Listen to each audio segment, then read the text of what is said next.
Welcome to the My Amazon Guy podcast. My name is Stephen Pope, and we are taking live questions today. We do this every Friday at noon. You can start writing your questions now if you'd like. I'm going to bring Sierra on screen here. Sierra, thanks for joining us. You've recently joined My Amazon Guy. We're going to have you help us out today. Thank you so much. Thanks for having me on. So Sierra's a little nervous. We'll go easy on her. So Sierra, go ahead and toss us our first question here and get it up on screen. Okay, our first question is from Emily Simberg. Does the honeymoon period start over when launching a different type of ad never utilized before? All right, thanks, Emily. So let's see if we can answer this one for you today. So basically, whenever you launch an item, when it's first new on Amazon, it goes into the system and it starts creating some triggers, right? And so what happens to an item that has never been in Amazon system before, it starts to index, it starts to signal to Amazon, hey, pay attention to me, right? So like that's what the honeymoon period is all about. There's debate on like how long the honeymoon period lasts. Some say 10 days, others say a whole month. Nobody really knows for sure. But the reason why it's a topic of discussion is because what you can do during the first few days on a listing will help it leapfrog the other keywords. You'll be able to jump up in the SERPs much faster by having that done. And then your direct question is like, does the honeymoon period start over when launching a different type of ad never utilized before? And the answer to that is no, it does not. And that's because once a listing's already made, there's no restart to the honeymoon period.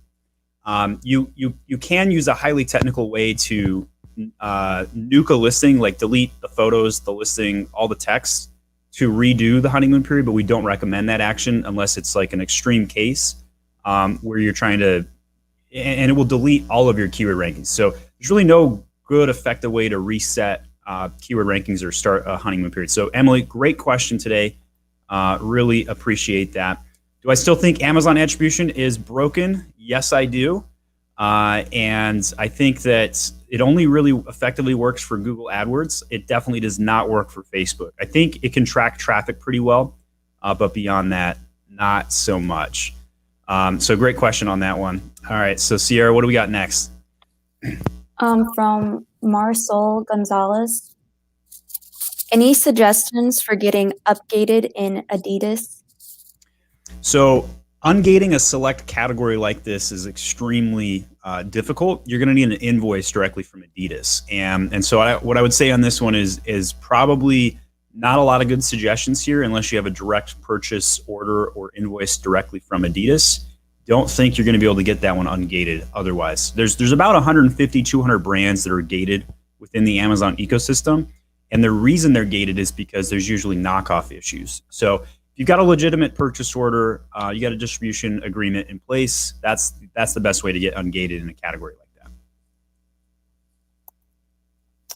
Our next question is from Anastasio Leolu. Sorry if I'm pronouncing your name wrong. Yeah, you can just read the first name, or you can even just say Anna and keep it short, whatever works. Okay. Hi, Stephen. What's your take on product inserts? I'm thinking of using a QR code on the package instead to pass the product's insert info to the customer. So that's a great question. I would say product inserts are still a valid way to move forward with your products today. I would say that it's a little difficult for generating reviews now. Like, you generally speaking don't want to ask for a review in a product insert. And so what do I mean by that is, like, so when you have a product in its packaging, so I have some hauls on my desk here. And so if you were, let's say this was packaged with like a 3-pack or something. So maybe just throw like a card in, a business card or a card of some kind. That would be what we're talking about when we say product insert. And inside of that insert, it can give information. Maybe it has a QR code. Maybe it says, here's our warranty information, or other information about the product, like how to use it, stuff like that. And so what you can't do is take people away from the Amazon ecosystem. Amazon doesn't like that. Now, have a problem with your order, give us a call at customer service. Hey, you need to make a return. Maybe you sell a clothing item. very common reason for having a need for a product insert. Those are the kinds of things and why you would do that. But in general, let's bring your question back up on here. So QR code on the package instead to pass the product insert info to the customer, I'd say that's completely fine. Go ahead and proceed with that. Very safe to do so. Just whatever you do, do not use any review request language right now. I think it's completely unsafe to request reviews on any product insert. We saw some people get in trouble, and they had to remove their inventory out of their own warehouse. So it is actually kind of pretty severe right now. Emily says, is it possible to send too much traffic to a listing and cause low conversion resulting in poor relevancy? So I would say this is a weird question to answer because all traffic is generally perceived as good.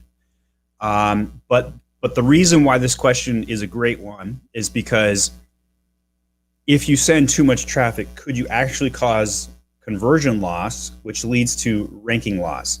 So what I would say is that most likely not. Is it possible? Yes, it's a non-zero question on this one. But if I had a choice between doubling my traffic or doubling my conversion rate, I would pick doubling the traffic every single time because, well, probably more than double the traffic, doubling the traffic while maintaining the current conversion rate, just to be clarifying on my assessment there. But basically, if you have a lot of external traffic coming into a listing, there's almost no damage it can do for your keyword rankings. Like you're going to have a lot of benefit from having that. And so definitely send more traffic, not less, when in doubt. But you're right. Could it cause a low conversion rate? So let's say you sent 1,000 people, and not a single one of those 1,000 people bought something from you. Yeah, that could be a problem, right? So obviously you wouldn't want to do, robots coming to a listing who would never purchase. Like, don't do that. But if you had 1,000 legitimate customers come to your listing and 0 of them bought, but then they went and bought something else from Amazon, Amazon's still going to reward you. So I think when in doubt, have lots of traffic. I think that's a good question. All right, so what do we got for our next one here? SCT. Let's say I'm sourcing a pasta kit, dried pasta from Italy, and spatula and other items from China. How should I handle the assembling of the kit? Have everything shipped to China and do it there? I think yes. Pretty easy yes on this. If the more work that you have done at the manufacturer level, I think the better. And so it's going to be very beneficial to have all of that done before it gets to you, because a lot of the kitting work is actually pretty complex, right? Like the ability to have everything in one package from the get-go can be very, very beneficial. If you were to have all of these parts come from multiple manufacturers, you could use one manufacturer in China to kit them as well, right? So like you have one manufacturer build the spatula, one build the kit, one build, one have the actual dried pasta. If you ship them to one central location and do the kitting there, I think you're going to be better off. Now, that might be weird to go from Italy to China, kit it there, and then ship from China over to the States. But if I had to guess, it'd probably be cheaper. Now run the math, like get some quotes on this to validate it, because maybe the import tax for pasta is less from Italy than it is from China to the States, and you don't want to have to pay the import from Italy to China. There might be a sourcing expert who could weigh in on this in the comment section about this. I think it's a great question. But if you look at the kit being built in the United States, we already know that it's going to be at least like $1 for somebody to touch it, right? Like it's going to cost at least $1 for somebody to take all of your items and kit them together. And that's if you use like a 3PL. And Amazon will not kit anything for you. So if you were to send in these items separately to Amazon, Amazon will not build these things together for you. You can create what's called a virtual bundle, but the whole point of creating the bundle is that you have it all in one package, and it saves you on the shipping fees directly to the consumer, right? So like a starting cost to ship an item out of Amazon FBA is like $3.50. And so if you have 3 different items and they would have been $4 together, but you ship them out separately, you're looking at $10 for those 3 items. And so a virtual bundle will charge you as if you ship them individually. So that's why virtual bundles are insufficient for this question. And so if you ship them as a kit, you could save significant amounts of money on the shipping costs. In addition to that, it's hard to build kits, so it's a competitive advantage. When you have a competitive advantage, that means less people can enter the market and compete with you. And so that's why kits are generally a good idea. I don't recommend starting with kits as a first item. So if you're a new seller or a beginner, don't start with kits. This is something that you generally want to do after you've had a successful item and you're like, how can I make it better? How can I up my game? How can I take my $15 item and make a $25 item, a $30 item, so I have a higher margin? That's when kitting makes a lot of sense. So great question. He also asked, any recommendation for a prep center in the US that handles food items? That is a very specific type of 3PL that you're going to want to do. I would say California is probably going to be your best friend. We see a lot of grocery related businesses over there. I would say that you may have to use somebody that has food grade warehousing, which is why you're looking for a prep center that handles food specifically. I don't have a specific 3PL I can name drop for you, but I would say that there definitely is somebody out there that does this. I guarantee that. And so if you can find, go through the Rolodex of 3PL businesses, and if you see a ton of grocery stuff on their website, you probably found the right one. But if I had to guess, this one's going to come from California. From Brett, any suggestions on strategies to prevent Chinese black hat sellers from messing up your listings, such as keyword sabotage, creating your listing in other marketplaces and messing with it, etc.? This is a fantastic question. At this time, I don't think I actually know any defensive way to manage this. Or no way to prevent it from happening. We've dealt with this issue on more than 15 accounts since September. And basically what happens is somebody comes in Canada and loads to your listing something like heroin or a drug or something in the keywords that will trigger a removal or a yank from your listing. And that's obviously really, really bad, because then your listing goes down and then you're scrambling trying to figure out why the listing went down. And Amazon's like, well, you put drugs in your keywords, and you're like, no, I didn't. And then they're like, well, yes, you did. And here it is. What happened most likely is that these black hat members use somebody from Amazon's inside team to load to your own account. So the first thing you need to do is go look at your template uploads. If you see a template upload done on your account that you did not do, you have been hit by an insider at Amazon. So very odd topic. Yes, this is an actual thing. And no, Amazon has not really documented or commented on this at all. So it's kind of a big problem. Sierra, let's pull down the question after it's been up for just a minute if it's too large. So basically, with how to combat this, the steps to troubleshoot this is, number one, identify if there's been a template upload. Number two, talk to Amazon directly to get some information, call them and whatnot.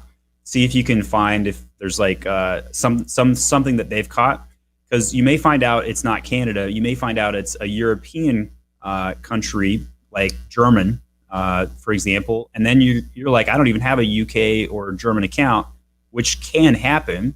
And then the data has been loaded through the EU portal on your account in another location. And so how do you solve for this?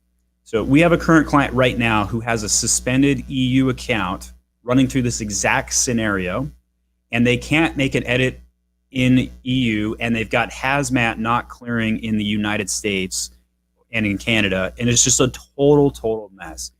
Amazon needs to fix this. I would first start with Brand Registry, file a ticket to make the update through Brand Registry. If that doesn't work, then the solution is to log into the other country and do a product update ticket to correct it. Load the data physically in a template upload in the other country.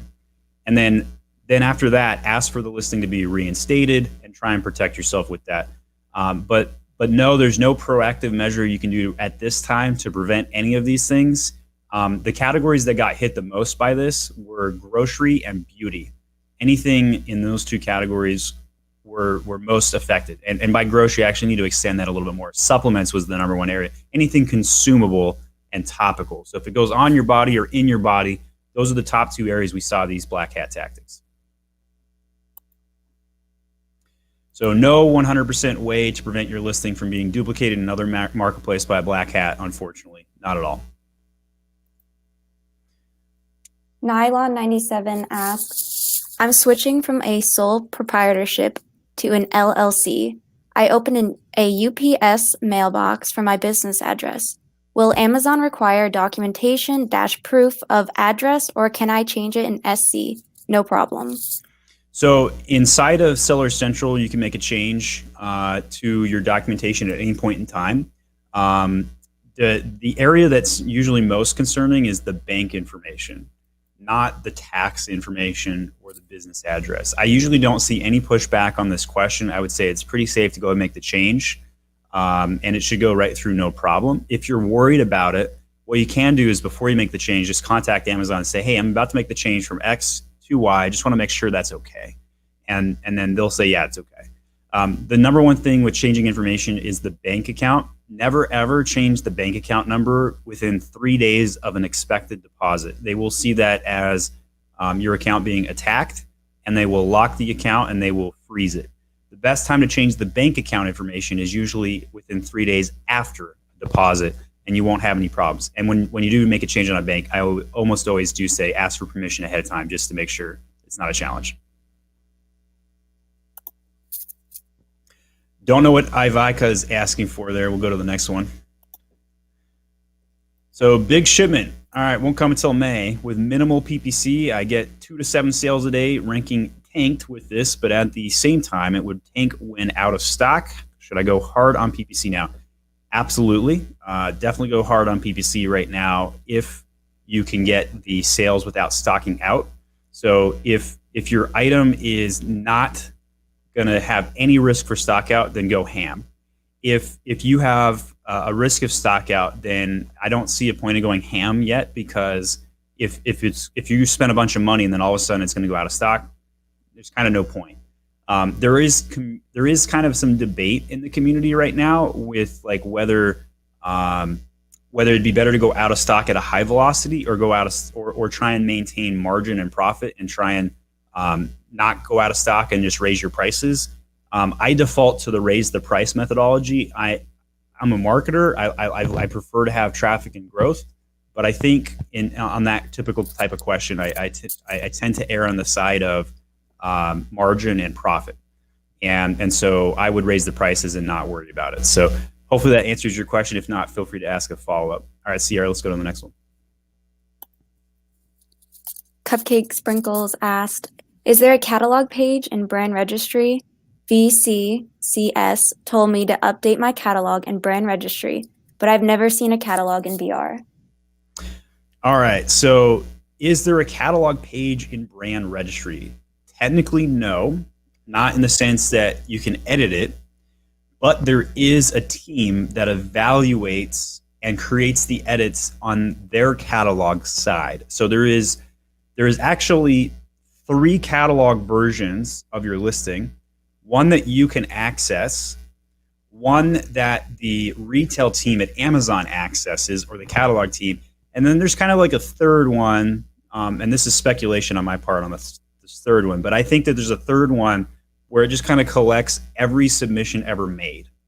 And so what happens is when a retail makes a contribution, it takes advantage over everybody else. Like, you will not see any information on that listing from you or from any other seller if the retail team has locked the listing. This happened a lot recently in the grocery category with the size attribute changes. They went in and cleaned it all up and tried to standardize all the sizing attributions. And if you were in that category and got hit by that, it could be very problematic.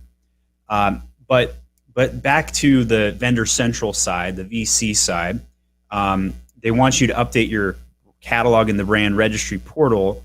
What they're really trying to say is go make a ticket inside of the Brand Registry portal with the change that you want made. And what happened was a few months ago, the ticketing UI changed in both Vendor Central and in Seller Central. And instead of making a product title edit inside of Seller Central, it's now superior to go over to the Brand Registry portal to make that change. So that's really what the translation there is, cupcake sprinkles. And I love that name, by the way. So thank you for doing that. Emily says, awesome, thanks. You're very welcome. Sierra, feel free to read those comments off when they come in too. Okay. I don't want to get their name wrong. It's okay. It's okay. Like TQ nobody's gonna judge us asks, for names. dumb question. All my campaigns have very low impressions. I tried to increase the bid to $2 to $3. Still, the impressions is like 400 to 500 a day. So the first thing I would look at on your listing, and if you feel comfortable sharing your ASIN in this live webinar today, feel free to do so. And I will take a look at the live listing page. But basically, there's probably a relevancy problem on your listing. So you may not have enough copy. You may not have relevant keywords that Amazon thinks are relevant to your product. I also don't know what category you're in.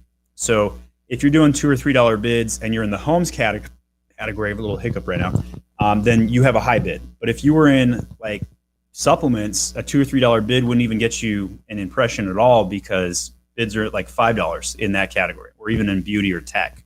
So feel free to shed a little bit light on that. If you feel comfortable, share your ASIN. We'll take a live look at it. But by and large, you probably have a relevancy problem, would be my guess. Second to that, you said all of your campaigns have low impressions. So how many keywords are you using? Are you using manual and auto campaigns? Do you have all the segmentation types up? Are you using display ads? Are you using headline ads? Make sure you have every segmentation up, because maybe the one segmentation type that you're picking is just really competitive, but maybe some of the other ones would be less competitive. You get more impressions that way. R asks, unless you're using a cash basis method, why would purchasing more inventory help lower the taxes you have to pay? Something you mentioned the other day. So I'm not an accountant or CPA, but my understanding is if you don't spend cash, then you pay more taxes on it, right? So you're taking a profit at your company. And so in theory, if you had an extra $100,000 sitting around, you would pay a corporate tax rate of like 33%.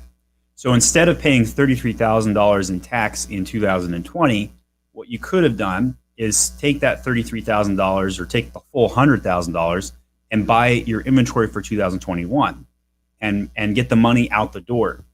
And by getting the money out the door in the tax year ahead of time, then you are saving yourself from that tax burden. So you're purposely overstocking, buying more stock than you need to basically shelter yourself against paying current taxes. So it's a little bit of a tax strategy. I also think there's some supply chain methodology behind this as well.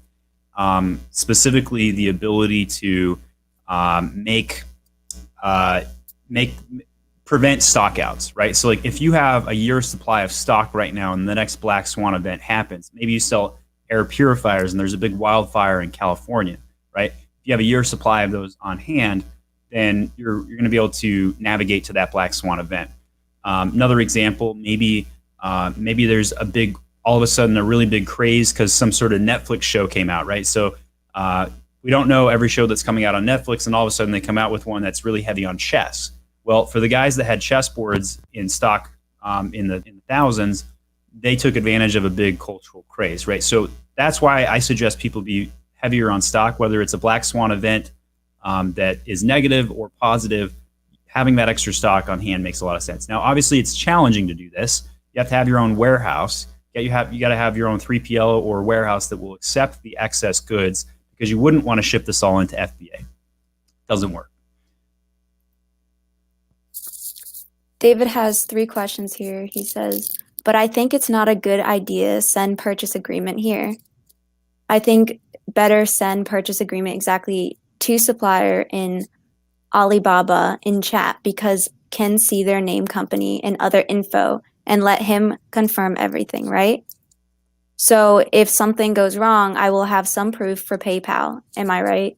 So Alibaba does have some protection methods that will help protect your purchase agreement. And so if you're worried about you making a direct deal with the manufacturer and for them reneging on you, then yes, having a third party is helpful. I would agree with that.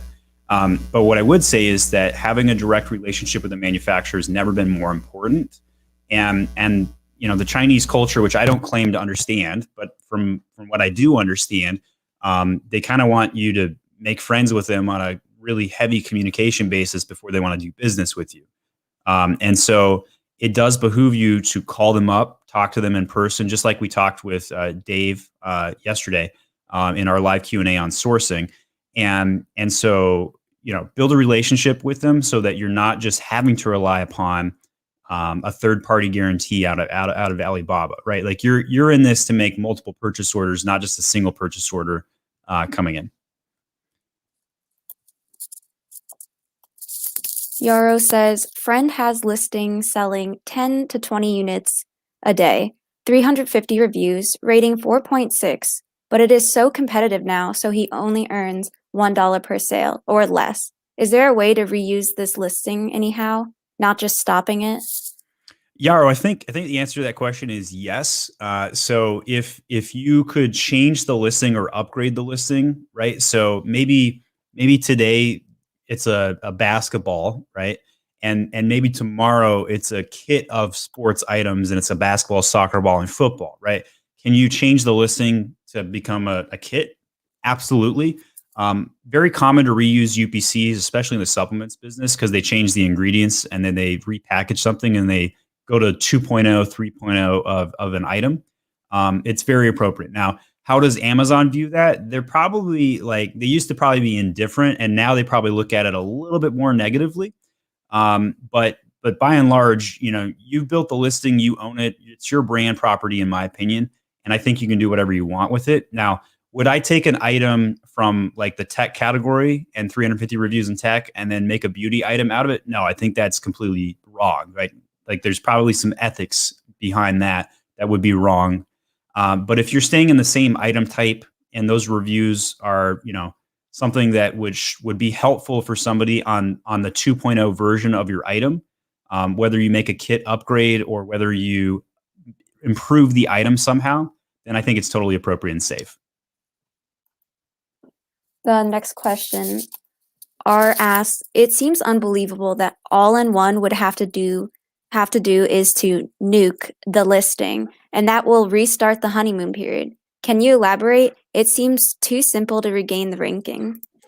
So what happens is you remove all the wording on the listing, take the title down to 2 or 3 words and the bullet points down to 1 word and 0 description, 0 Aplus content. This actually does work. It's been tested by a few different Amazon experts in the space. And so what I would say is, go in and only do this method if everything else fails, right? This is a very highly advanced method. And if your listing's already indexed for 1,000 keywords and you nuke the listing to reset the honeymoon period, you are taking away 1,000 keywords index. So the only reason why you would want to do this is if all of your other methods, you spend a couple grand on PPC and it's just not going anywhere and you can't get the listing off the ground, and you want to reset it to basically try and go from a few hundred keywords to a few thousand, and then do a very heavy launch and treat it like a brand new product, that's when somebody might benefit from doing this. But if you have an old listing that hasn't been sold on in a year or anything like that, this method's really not even necessary in those situations. Just relaunch the listing, spend heavy on PPC, optimize the heck out of it, make sure the title, the bullets, everything's in play, and you'll be just fine. Lucho asks, can we reply to product reviews, especially the bad ones? I think the past you could, but now I can't figure it out. I've never had a product I owned before, so I just Googled it. So unfortunately, Lucho, you can no longer respond to product reviews. This was a change, I think, in the last 45 days. It's just one other mechanism that Amazon is taking away for customer interaction. Now, Amazon claimed that not many sellers use this function. And that's probably true from a percentage standpoint, but there were probably many sellers that responded to these negative reviews just to help the customer, right? Hey, you had a bad experience, no problem. Let me help you out. We back our item up. Now, if you have a 1-star review and it's ranked up high in your listing and you can't even respond to it, kind of sucks as a brand owner. So I totally get it. But great question, Lucho. Unfortunately, nothing you can do about it at this time. Cupcake Sprinkles asks, we are branded manufacturers using GTIN UPCs. How can there be an alternate ASINs that someone else created using our UPC? How do they do that? Can we list our own restricted product using a new ASINs? So Cupcake Sprinkles, this is a fantastic question. It's come up so many times in the last month that we actually invited the GS1 to come onto our podcast. They will actually be on our next Friday's podcast. Sierra, make sure we market this because I think this is a big deal. Like we should like post a collection of all these questions we're getting on this topic. Okay. What happened is this is my belief, and I actually told the GS1 I'm going to ask this question, right? So like I told them in advance, I'm like, hey, I got a tough question for you. Did the Chinese hack your database? And I don't know the answer to that question, but I suspect they did, because all of the GS1 that have that conflict error are usually loaded to other Chinese seller items, and they've burned the UPCs. And so historically speaking, I have found it better to just buy in bulk cheap UPCs off eBay from any resource. And I've had no problems with those. I've only ever had problems with GS1 registered UPCs. And it's like totally not fair, not cool for you to do it the right way and then get burned when your ASIN, your UPC is assigned to another ASIN, like total garbage, right? I have so many clients that have experienced this, like more than 20 clients that have experienced this. And I've told them, I was like, hey, your entire batch of UPCs, it's burned. Like, it's not worth the time to try and fight Amazon on this. Go buy new UPCs. That's the true solution. Do not try and file tickets to update the product detail page. It is excruciatingly painful. It is cheaper and more effective to throw your UPCs away and buy them from another source. So I'm curious to hear what the GS1 will say next week. It's going to be Friday noon EST. And we'll see what they have to say about that complicated, tough situation. But my advice, just go buy different UPCs until we hear from them and see if they have a real solution. Ari asks, what about using Rebate Key? Is it still allowed? So I think any external rebate program at this time has a high risk. Amazon has put all of these programs onto lists.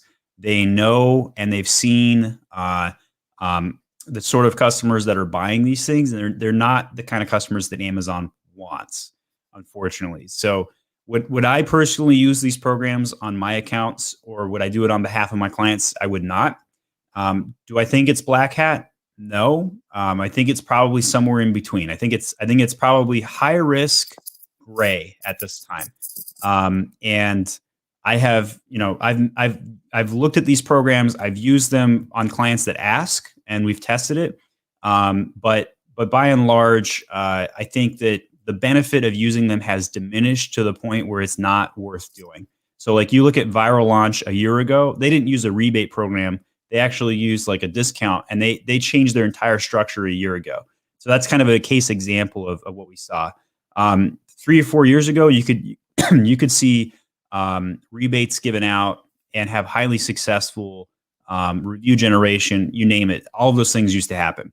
And today, if you use a rebate program or external traffic in a way that kind of games the system, and by the way, for those that don't know what a rebate program does, customer buys the item at full price, and then you on the back end pay them a direct payment, usually through a third party, the reimbursement for that item, often almost a full 100%. So you sell the item at a loss just to get an order in the door. So it's gaming the search algorithm. So techniques like this will work for a time, and then Amazon will patch them and they will stop working. So I would say Amazon is half patched this one, still works, but not quite effective and probably high risk.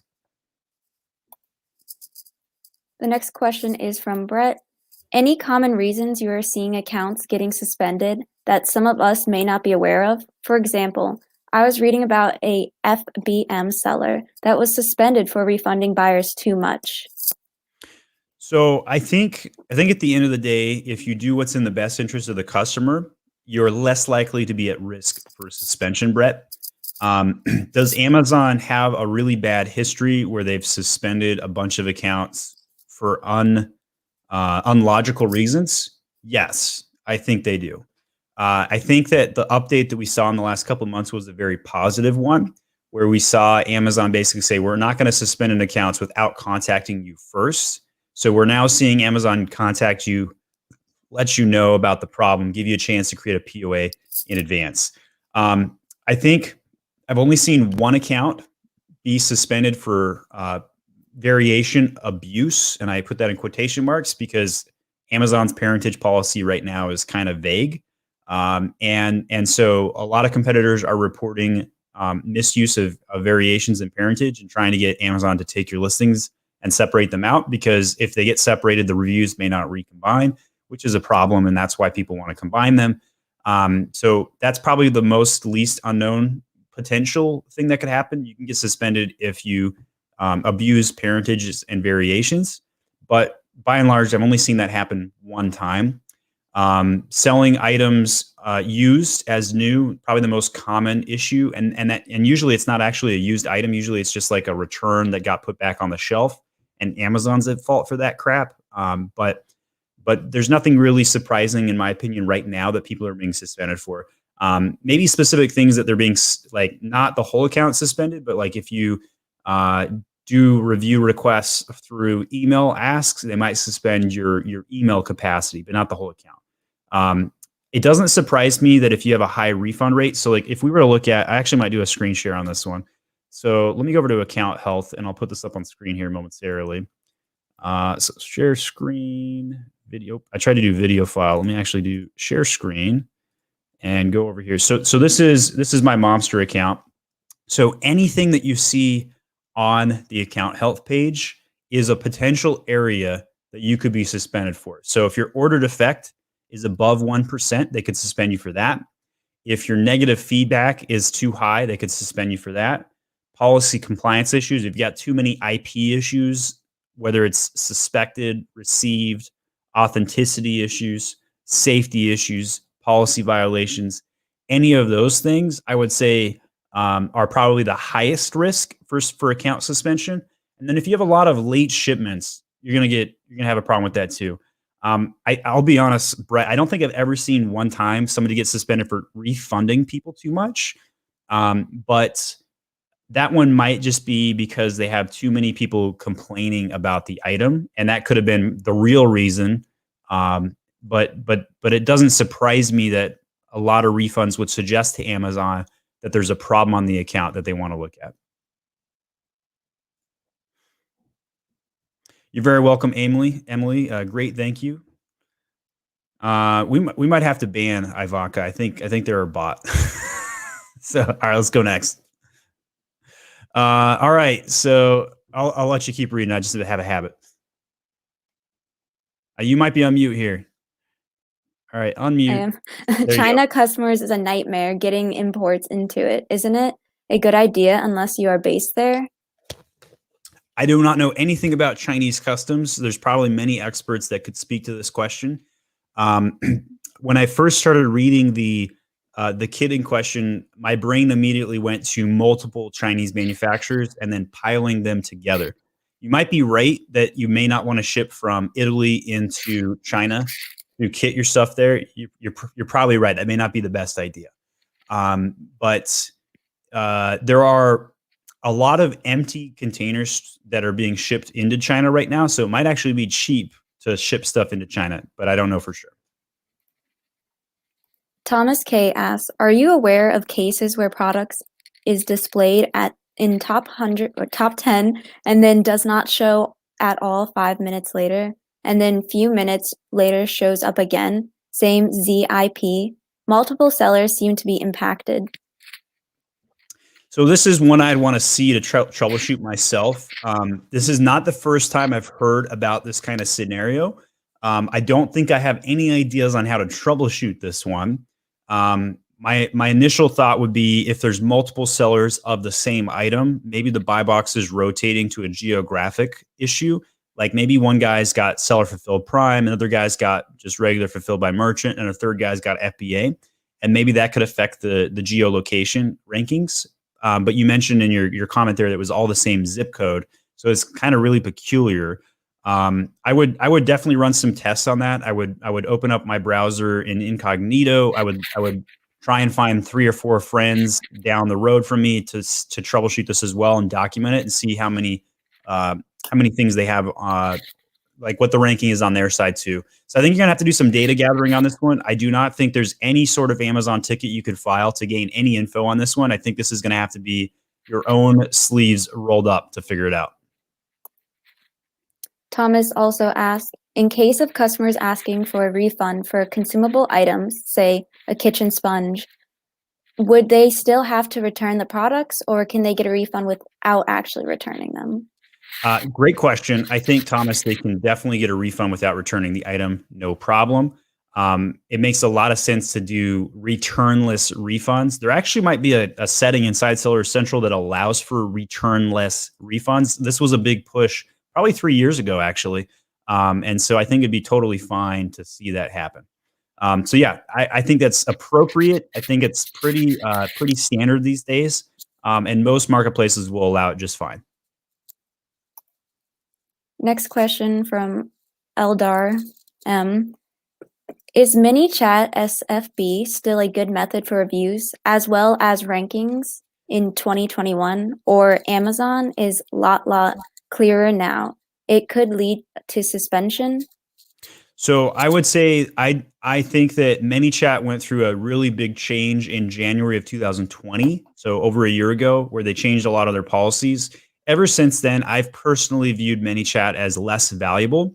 I do think that there are a lot of companies that swear by it and are having good results. Back in September of 2020, I documented what I think is a hidden algorithm update where Amazon penalized a lot of search, find, buy users. And I know this because there was so many outpouring of problems. Like my contact form was just completely lit up. And so at my Amazon guy, we get about 20 contact forms a day. And that's actually kind of a lot. And if anybody wants to get in touch with us, you can go over to myamazonguy.com and you can contact us whether you want to grow your sales, solve a problem. But when you fill out this form to solve a problem, of course, I'm using Firefox and it's breaking, right? So nice. Let's go over to contact us. So over here, you can see the email. I think Firefox is the only form that breaks my contact form. I keep trying to fix it. So in here, if you just put your name and information and whatnot. So back in September, we had a tremendous outpouring of people contacting us left and right. And so when I started to figure out like connecting the dots, it was all directly related to search, find, buy. So if you are doing search, find, buy, I do think it's a high risk activity right now. If you do like onesie twosies, Bradley Sutton over at Helium 10 still recommends doing like onesie twosies, like 1 or 2 a day when you first launch in the first couple of weeks and then turn it off. I think that's fine. But if you were trying to do like 30 or 40 a day, I guarantee that's a bad idea. And that you'll probably have some indexing problems. When you first launch, it'll probably work. And you'll be like, oh, Steve Pope, he got that thing wrong, right? Like that my Amazon guy, he doesn't know jack crap. And my rankings are through the roof. And then like a month later or 3 weeks later, you're going to see your complete indexing revoked and then your item will die.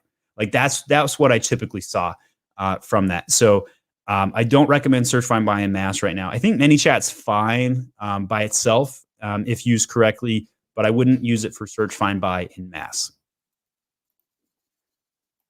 Joe asks, I accidentally used a previous shipment shipping labels. The shipment was received but never got credit for the units. Both shipments went to the same fulfillment center and same account of unit. So Joe, you are SOL on this one. There is no recourse opportunity here. But what I would say is you should ask Amazon and ticket them to do an audit or a bin check on the inventory and go ahead and send them the information that you mentioned. And they should be able to prove that you're telling the truth because the items should exist. The problem is they probably already closed the shipment and took away that information. So I don't think you're going to have a positive outcome on your situation. It's unfortunate they use the same labels, but basically you have no written backup to prove the situation. Like the tracking numbers were already burned. The check-in was already done. And so as far as Amazon's going to be concerned, you're in the hole, right? Like you're in WH hole, right? Like you've been made whole. The items are checked in. So I think you're going to have a negative outcome on that situation, unfortunately. One other question that I typically get to as it relates to shipping labels: can I still use shipping labels on a deleted shipment? And while I don't recommend it, we tend to do it on occasion, especially with the SKU shipping restrictions we had in the last year. You can also ship in on a deleted listing, a deleted shipment, and it will check in probably just fine. Kind of weird. Manzar asks, is SKAGs campaign structure a good idea for Amazon PPC? What campaign structure would you recommend that helps to build, track, and optimize auto and manual PPC campaigns? So single keyword ad groups are definitely a thing right now. I do recommend them, but it's very hard to do them at scale. This is why you typically have to run template sheet uploads, macros, and or hire an expert like my Amazon guy, or a PPC software like Ad Badger or Helium 10. I'm big fans of both of those. And generally speaking, our team is able to beat the robots at overall sales growth, but we lose to the robots on efficiency. So if you use an automated PPC tool, you will be able to do bulk updates, bulk campaigns, and lots of campaigns. And that's why I'm having this conversation. Without doing bulk sheets or macros or a PPC automated tool, you will struggle to keep up with all the campaigns. So I would say that this is a variable question depending on the scale of where you're at with your business right now. If you're under 15, 20,000 a month in sales, I don't think you need to run 100 campaigns. Should you run 1 or 2 single word campaigns? I would test it for sure. Heck yeah. Because what generally happens is, like, let's say you're selling tweezers, right? Let's say, you want to have that keyword tweezer always be on and never be out of budget. Well, in that case, having its own campaign makes a lot of sense, right? You're defending turf. So if you had 100 keywords in a single word campaign, you probably you'd see a negligible impact to that kind of technique. But if you had some core keywords put into their keyword isolation, if you will, you're going to have a lot of success from that. Pretty confident. There's a lot of strategy behind this question. There's a lot of segmentation conversations to be had with managing your advertising. And so I guess from a high level, the principal statement that I would give you is always segment as much as you possibly can while maintaining the same level of monitoring, auditing, and management of your campaigns. So if you scale to a point where you're no longer monitoring your bids, then you've gone too far. And making too many campaigns can cause that kind of pressure or stress. That might be when you bring in the PPC experts to manage it on your behalf. And we do offer, by the way, PPC management services at my Amazon guy if you only want to hire us for advertising management. So that is something we do offer if you're curious. You can check us out at myamazonguy.com and click on ads. All right, so we got an Asin to look at today. So I'm going to pull this up on Amazon and let's see if I can type this in. So B08TKR3TYD. Let's check it out. All right, so let's see. I'm going to guess it's this one. Did I type this in wrong? I typed it in wrong. So sorry. Let's try that again. Here we go. Smart dimmer plug. All right, so first of all, the fact that we can find the listing by typing in the Asin, that's a good sign. That means it's not suppressed. That means the listing is not suppressed. So any of you on this watching today, I highly recommend take your best seller item right now, go type it into Amazon with the Asin, make sure it comes up. And the reason I say do this is because hidden suppressions are really common right now, and there's no tool to check for them other than a manual search yourself. So it's a good 30-second thing to do today for joining us. All right, so we're gonna take a look at this listing. Sierra, feel free to put on screen the question they asked earlier to take a look at the listing. And I think it was related to, why is this listing not getting the advertising? So we're going to look for relevancy. So there is a ton of information on this page.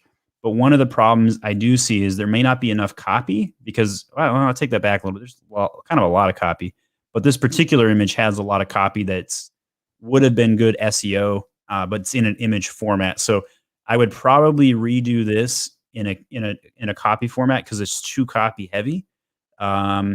Something like this where you just got like a couple words on an image, I think that's just fine. But I wouldn't put too much copy into a listing. All right, so this is TN's listing, fully optimized. It has all the images. It has a video, which means you probably have a brand store. You do, and you got a good sold by name. You got lots of bullet copy. You even have 10 reviews. Let's look at the reviews. Only 1 2-star. Let's look at the 2-star review. Very hard to connect to Alexa. All right, so not a whole lot of indication on why this listing would have an issue. So I'm going to open up a new browser, and I'm going to pull up this in Chrome. I do all of my keyword tools in Chrome, and I'm going to go over to Cerebro. I really like Helium 10. Big fan of it, and I think they have some of the best tools. So the product is indexing for 1,700 keywords, and you're advertising for 800. Pretty much everything I've looked at so far, TN, tells me you're doing this correctly. I see no problems, no red flags. You have the ratio that I like to look for on a keyword, sponsored keywords to organic. It's right around 50%, and that's good. That means that you're advertising on the appropriate number of keywords. The thing that I think I'm going to conclude on you, I think your bids are too low for a tech product. I think that's the number one problem. So if you were to look at the bid averages, I bet you they're pretty high, and that probably is the number one challenge. So if we look at your sponsored rank, we might be able to ascertain that while we're looking at this. So you're in rank 1 for these keywords, which are actually pretty relevant. Wi-Fi outlet. Let's take a look at this. Is this a Wi-Fi outlet? Yeah, it kind of looks like it to me. So you are getting the positions with the advertising. Let's look at some keywords that you're not getting the sponsored rank for. So like Google Home Max, USB outlet plugin. So like either one of two things has happened with these keywords. Either you're not bidding high enough on these, or they're not relevant on the listing. So for example, if I go Control F this and say Google Home, actually it is relevant. It's right smack dab in the title. So I wasn't expecting that. That's why I looked for the search term. So that one's a relevant term, but maybe it's not high enough bid. So I guess in conclusion on this one, in my reading, it's probably most likely a bidding issue and not a listing relevancy issue, as far as I can tell. The next question, I think it's Andre's. Does it make sense to have both Vendor Central and Seller Central for one brand in case the product portfolio will be 80% the same? What are your thoughts on combining both models? I would say I prefer Seller Central by a 100-to-1 ratio. I really dislike Vendor Central. And I think that people should be on Seller Central over Vendor Central for a variety of reasons, including the fact of contract control, pricing control, and the shipping process. The only time I think VC wins out on Seller Central is on margin for a very specific use case. And that is if your item is under $15, I think Vendor Central is 100% the way to go.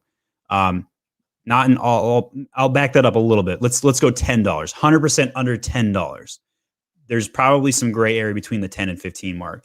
And that's because they buy it at wholesale price from you at a point where you can guarantee your profit, and then the shipping costs and the margin aren't a problem. Outside of that one use case, the other use case potentially might be if you're a corporation and you have a wide distribution network. The larger your distribution network, the more Vendor Central makes sense because of buy box control issues. Should you have both at the same time? Many people at Amazon claim you can't have both a vendor and a Seller Central account at the same time. I know that's false because I have several clients that have it and have never had an issue. So can you maintain it? Yes. Should you? I don't really know why you would want to have both unless you're primarily Vendor Central and you're using Seller Central as a backup just to keep things stocked. If that's what you're doing, then it probably makes sense. We got a lot of questions in queue here. We're running a little short on time, so I'm going to go ahead and kind of shotgun some of these. So how to fix stranded inventory and negative voice of customers. This is a loaded question with many, many paths on it. And so, and see, I love how we're testing out the new question types here. This is fun. So I would say the number one thing you could do is go subscribe to our stranded inventory videos. Too difficult to answer that succinctly. And if you can't figure it out on your own, this is the number one coaching service that we offer at My Amazon Guy. Just go to myamazonguy.com and click on book a coaching call. We have several different coaches, and Saban is our catalog troubleshooter. So you got a suppressed listing. This is the guy to talk to. We also offer end-to-end listing yank service for $1,000. Any listing yank, we can pretty much fix it for you. Although we don't guarantee it technically, we have a lot of success with it. So you can see our listing reinstatement service here. All right, we'll keep going here. How to raise the IPI score. Don't ship too much stuff into Amazon. Keep your turn rates high. Make sure you're turning inventory over every 2 to 3 months on every item you ship in. So that means ship less in more often. I like to keep a 2-month supply at Amazon, but if you have inventory over 2 months supply, your IPI is going to be hurt. You need to hit a 450 right now. That's the score to hit at this time. It is very difficult to raise your IPI score. It will take 3 to 6 months. If you're under 450 at either both the middle of the quarter and the end of the quarter, then you will not have unlimited storage going into the next quarter. Masomi asks, hi, where is the P&L, the one I need to take to my CPA? That is inside of Seller Central. Don't share the screen quite yet. You're going to go over into reports, payments. Go ahead and share the screen now. And in here, you can go over to the all statement view. And in here, if you run a report for the all statement view, you can select the time period and generate a report to give them for the full year. If you give that P&L to your CPA, you'll be in great shape. AJ asks, when signing up for the EU account, they are asking for a company registration number. Is this number my EIN number or the number of my business license or some other number? I believe it is the EIN for the EU. To be honest, it's very rare for me to open up an EU account, and so I'm not 100% on this question. AJ, if somebody in the comment section wants to weigh in, the guy that would know this answer is the owner of Maximizing E-commerce, Kevin, and I may tap him on this one. Sierra, feel free to send him an email or a note or tag him somehow to answer that question. I know that guy would know the answer for sure.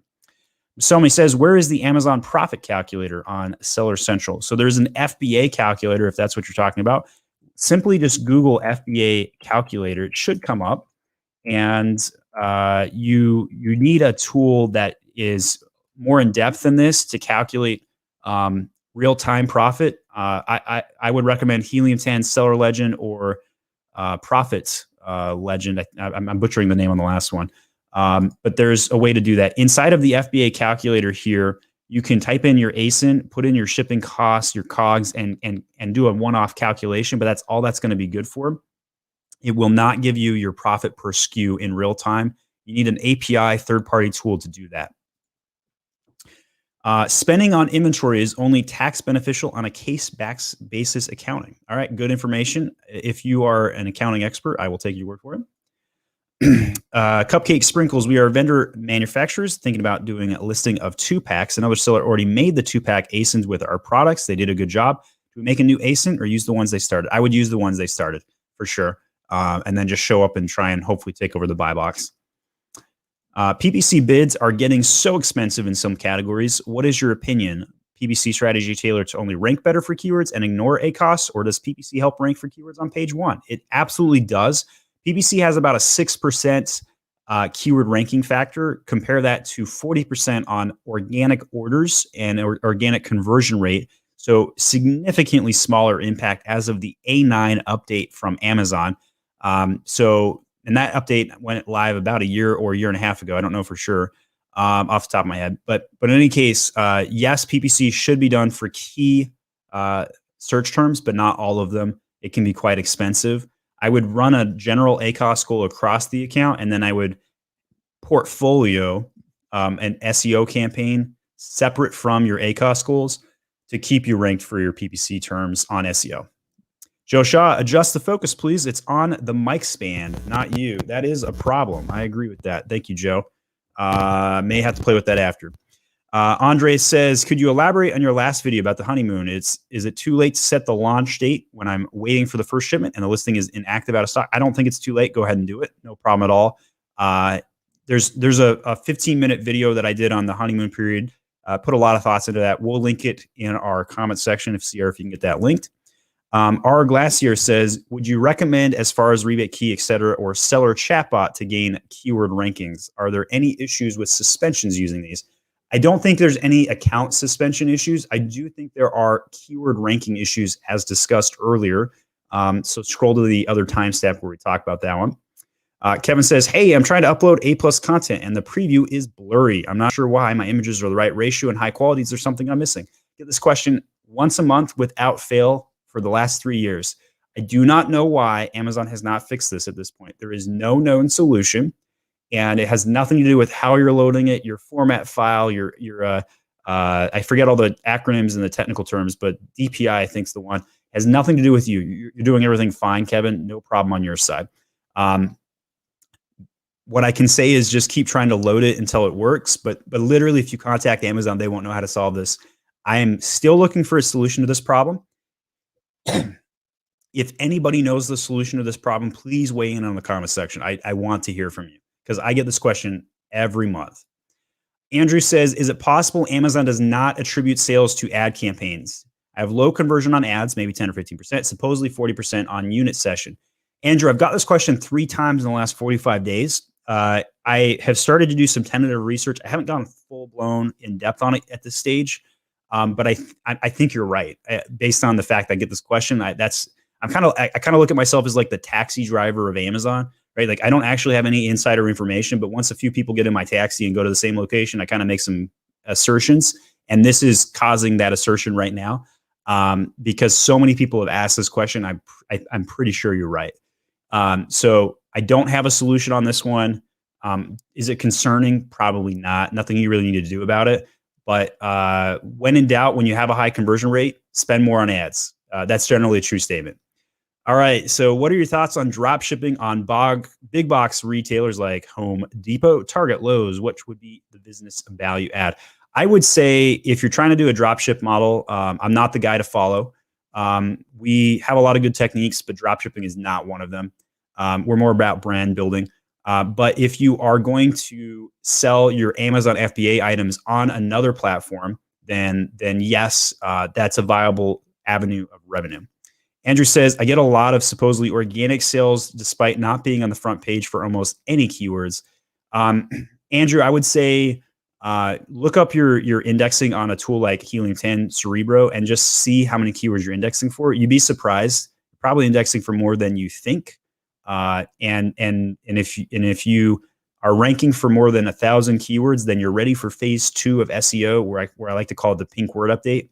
And that's where you take out any of your title words and put it into the search term field in the back end. And then phase 3 is all about strike zone. Once you have 50 keywords in the strike zone between ranks 20 through 50, you're ready for phase 3 of my what we call phase 3 of my Amazon guy SEO.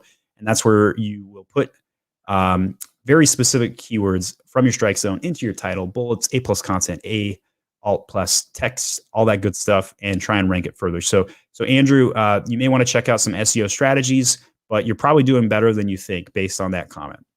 Lucho says, thanks, Steven. Someone hijacked my bundle when I ran out of stock, so I deactivated by stripping all comments and changed the title to building blocks, named it, and place a fake picture with building blocks.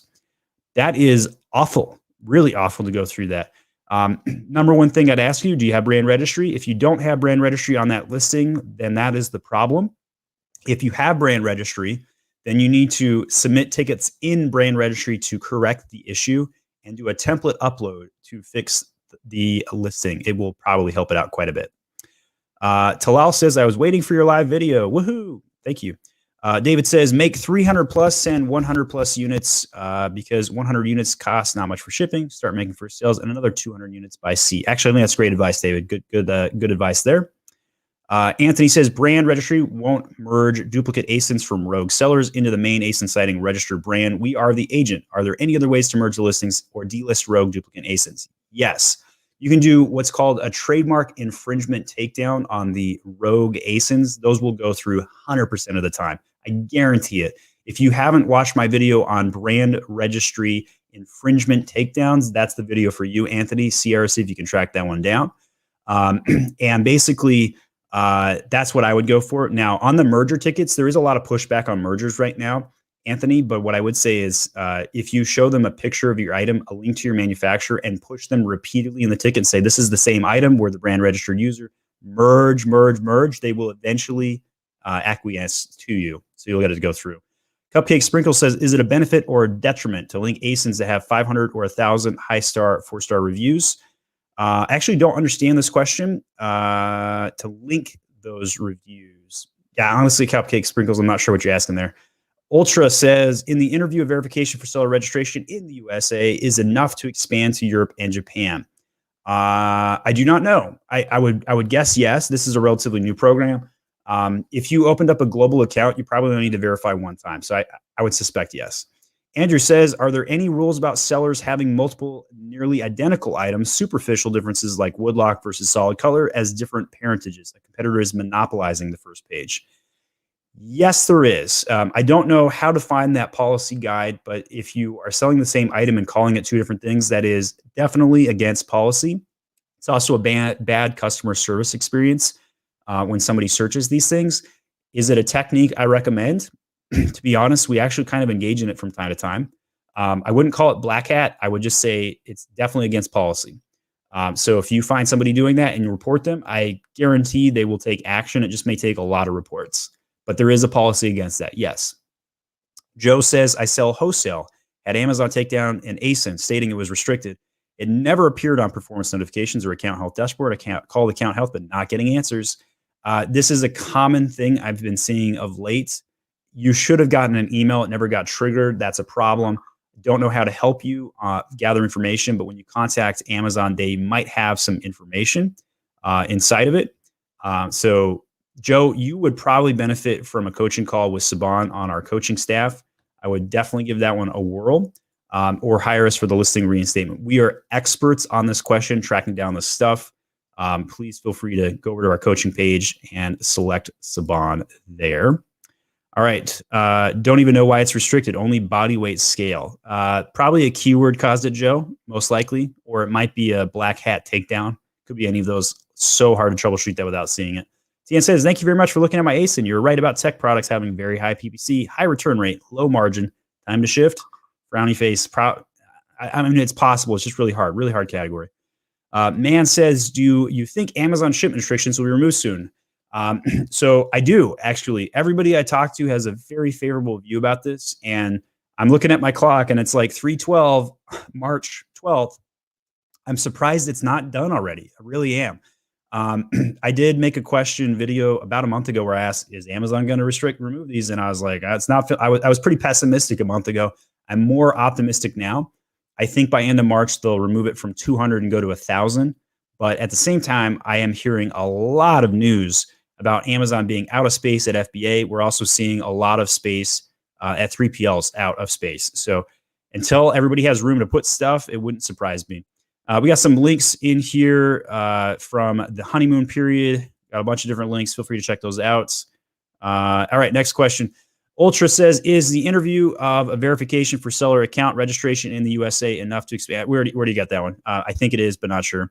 Drago says, if you have a parent Asin with 2 child listings with a number of reviews, for example, 500, you had another child listing on this parent, the new one will have 500 reviews. Dragos, first of all, I think your name is awesome because it sounds like a dragon.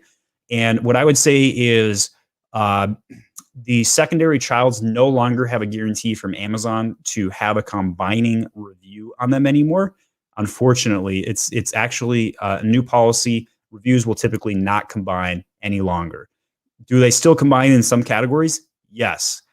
If you're in a category where your reviews are not combining, but somebody else in your category's reviews are combining, it's likely because their parentage predates the change. And if you file a ticket and say they got a bad parentage, you might be able to get them taken down, and then they rebuild it, and the reviews will not combine. I have seen a lot of that. Be nice to other fellow sellers by all means, but yes, that is a thing. Man says, do you think Amazon shipping restrictions removed? Oh, we already did that one. Mikhail says, hi, Steven. Is it true that only the first 1,000 characters indexed from bullet points Some bullets allow to use 500 characters, but it means the only 2 bullet keywords will not be fully indexed. I do not have an official answer on this one. I do not know the official policy, but I will say this: all copy helps. Period. All copy helps indexing. And I know this because Amazon claims they don't index certain things. And I know they do because I put Spanish behind one keyword alt text of a listing and it totally indexed for that. We're wrapping up here in a couple minutes. Got a few more questions. If you want to get those questions in fast before I lose my voice, feel free. Cupcake Sprinkle says, by linking Asins, I mean creating parentage. Does the parentage offer an advantage to Asins that have more than 500 or 1,000 4-star reviews? I would say yes. Yes, it does. The reason why you want to have things parented together is to all ships rise together, child variation theory, and be able to have more reviews in one location. Big time help on conversion rates. The downside of having these parentages is they have no indexing isolation. So if you have 5 items on a listing and they're all parented together and you are selling the heck out of them, let's say all 5 items are $100,000 a month by themselves, I would not parent those 5 listings together, most likely, because you have enough orders on the listing. You could potentially show up 5 times in the search results instead of the 1 time that a single parentage would. Nice job, Sierra. Thanks, Steven. Appreciate it, Brett. Shout out to you, Sierra. Thank you. We missed this one, so I decided to repost it. Dr. Cause says, hey, Mag, here is my Asin. It's the number. I have 300 reviews, want to pump it to 1,000. Feel free to critique it and let's rock.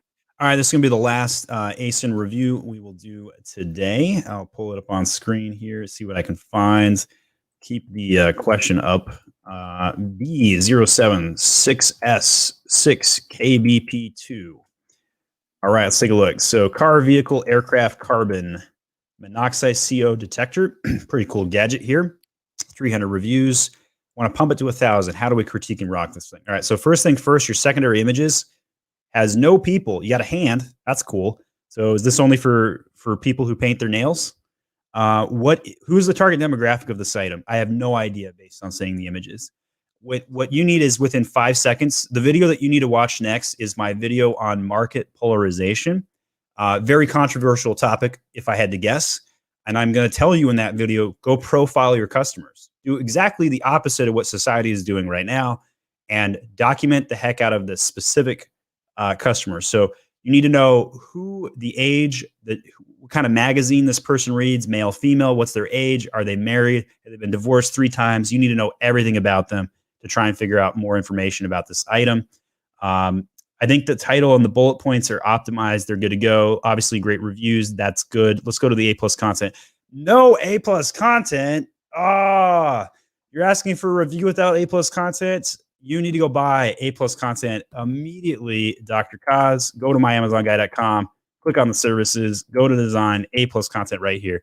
Most important thing that you could do for your listing right now, nothing else could even come close to this. Get A+ content. All of these cool designs that you see will help your listing take it to the next level. These guys, these chirp listings right here, they're the #1 bestseller in yoga foam wedges. We helped them get that. They were just on Shark Tank a couple months ago. And A+ content was the key to their success. You can see all this information in there. That helps your indexing so much. All right. Lucha says, awesome session. Thank you. You're very welcome. Man says, can you advise what would be the best option selling in the UK, EU, and doing 1 mil net profit per year? Got an offer from an aggregator for 5x and 2-year profit share. Or should I launch in the US then sell it? Wow, that is a good question. That is a really tough question. So I would say if you got a 5x multiple, that's incredible. That's beating the averages right now. And a 2-year profit share on top of that, that's a pretty good offer. That's going to be a hard offer to walk away from. Launching in the US could absolutely grow you further. No doubt about that. So the question is where do you want to be in 5 years from now? Do you want to be running a small empire or do you want to go be on a beach? If you are passionate about your items and you're not ready to turn it in, then I would say go grow in the United States.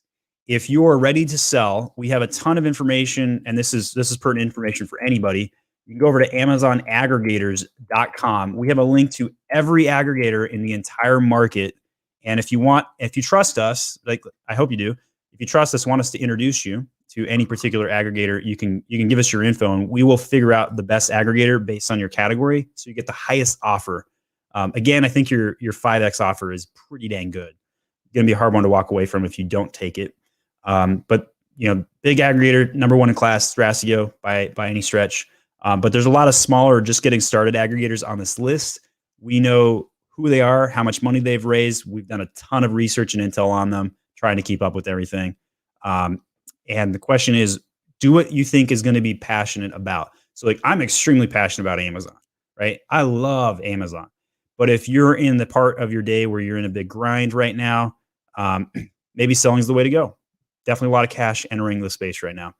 Andrew, thanks, Stephen, and Sierra. You're very welcome. It's Sierra with a C, believe it or not. We'll pull her up on screen here. Let's see. Can we get your name to show? I can't tell. There we go. Sierra with a C.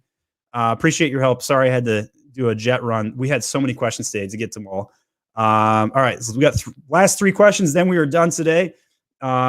Please comment on how we should take care of our listings, how often to check rankings, keyword rankings, which we do if we're losing ranking.